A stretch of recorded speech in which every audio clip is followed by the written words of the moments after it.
Yan na po natin. Mamaya may ibang pabatin yan na si Senator Tulfo eh. Si Senator Erwin Tulfo po, ang Vice Chairman ng Senate Blue Ribbon Committee.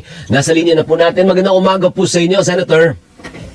Magandang umaga po, Sir Alvin. Magandang umaga. Opo, si Doris maya baka nandyan na yan, Senator. Ano po? Pero ano po sa inyo palagay ang pinaka-importanteng lumutang na anggulo sa pag-re-resume ng Senate Blue Ribbon Committee hearing kahapon, Senator? Yun na nga, natalakay ay kaya tayo nagkaroon ng Blue Ribbon hearing muli is because of the fact na inamin ng mismo ng Department of Public Works and Highways na maraming mali ang coordinates ng mga flood control. Kaya initially, no announcement nila na ilang libo ang sinasabing Ghost Project, ayun pala ay mali yung coordinates, mali yung lugar. So, wala talaga makikita ng mga proyekto. and then it boiled down to about 400 plus. Ngayon, so far, 19 pa lang na-identify na apat pa nga lang. Hindi, 14. Bakit niya minali-mali yun? No? Ano sa tingin niyo? Oy, Chi! Sorry naman. Oh, shout out kay Chi, no? Paumanhin, no? Gusto ko kayo lahat i-shout out. Kaya lang minsan yung si Mark Ramos napo-focus talaga doon sa talakayan natin at doon sa ating mga topic eh. Oh. Nandiyan din si Jenny Ramos at si Crisandro Sasot. Oh. Parang 14 lang yung na-confirma. Tapos ang na-identify. So, may problema. Kaya we have to correct that. At nagtanong nga tayo kahapon, at itong tanong ng mga member ng Blue Ribbon sa DPW, ano nangyari? Meron daw kasing dalawang klaseng coordinates, yung sa planning, tapos yung sa execution. So, ang hindi nga natin maintindihan, bakit ganun? Kung planning dito mo ilalagay, pagkatapos nandoon pala 1.22 kilometers ang layo, pero hindi ba nakikita? Yun yung sinasabi natin.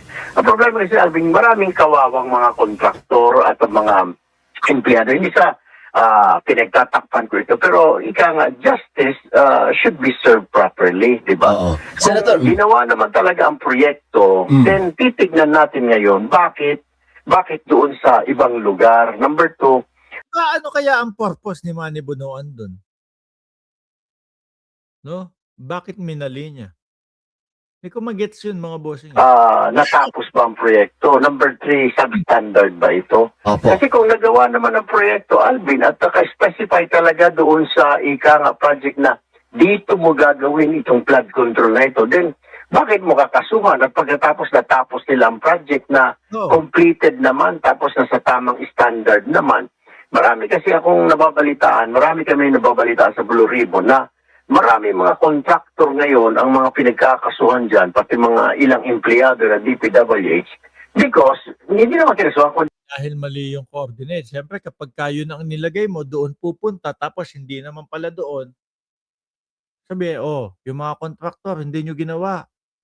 Yung inyong mga proyekto na ipinapagawa ng gobyerno. May mga subpoena na magpaliwanag. Yun na, nagpapaliwanag sila ngayon, pero medyo hindi maganda, kasi pinangunahan ng napakadaming ghost project. Yun naman pala, sa totoo lang, hindi lang na-pinpoint ng tama. Ako, I don't know with you, Ito, sabi ng paliwanag ni Jay Martinez, minali or sadyang niligaw yung lugar dahil akala nila hanggang umpisa lang ang investigasyon.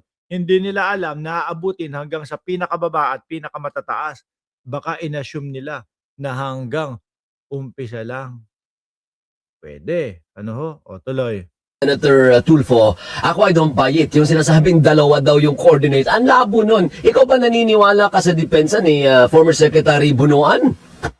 Hindi ko nga maintindihan Ang sinasabi kaya kahapon, sinasabi natin at ang DOJ na nagsasabi, sinabihan na sila ni Acting Secretary Vida na ibigay niyo na sa amin kung ano ba talaga ang mga tunay na mga ghost project. Kasi binigyan niyo kami ng napakaraming listahan, nalinlang pa pati yung PNP, AFP tumulong sa paghahanap. Mga yan, bihasa. Hindi dapat ikulong na talaga yan. Total, nandiyan na naman Total, nandiyan na naman. Sino ang mga encoders ng coordinates, sabi ni Ardean, mas cheaper ghost project kesa substandard project. May evidence more gastos um, dahil nandyan yung proof ng substandard at uulitin ni contractor. Oh, sabi ni John John Capacete, pabida na naman si Lebiste sa Blue Ribbon Committee. Eh, paikot-ikot naman yung sinasabi nun. Paulit-ulit lang. Yan sa ika nga, sa coordinates na yan, hindi rin nila makita. So hindi ko nga maintindihan. Kaya tanong natin kahapon, ano ba yan? Explanation daw. Ito yung ika nga ay doon sa planning. Eh kung doon sa planning, bakit hindi doon mismo? Eh gumagalaw daw kasi ang ilog after a while, after a year or two, nag-movable daw. So ina-adjust nila. Pero hindi ko maintindihan, Alvin, 1 to 2 kilometers ang agwat. With malayo-layo. Malabo yun.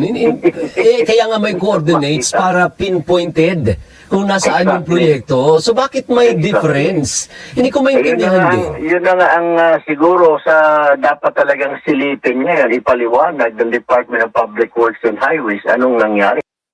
Kayo, ano pa yung ibang ano nyo? Hindi ko talaga mag-gets kung bakit kailangan niyang mali-maliin ho, mga bossing. Selby, shoutout sa iyo. Oh, napanood ko yan kanina ang live ng Senate Blue Ribbon Committee. Kasi itong mga nakaupo ngayon, medyo sila na they found out na medyo mali versus doon sa isinumiti ng dating administration DPW sa Pangulo. Sabi ni Digonggong, ang tanong, mapapanagot ba si Bunuan? Tingin ko ho, mapapanagot ito. No? Kung mapatunayan na meron siyang kinalaman o may katarantaduhan siyang ginawa, tingin ko mapapanagot ho yan, mga bossing. Kung yung Bong Revilla nga, ayun nga, di ba? Pumasok na.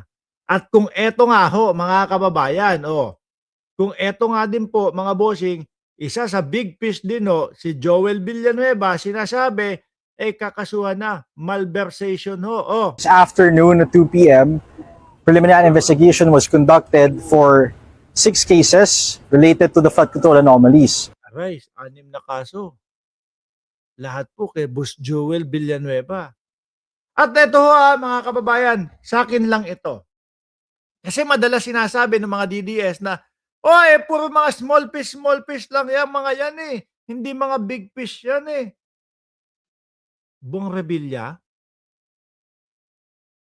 Hindi big fish? Joel Villanueva? Hindi big fish?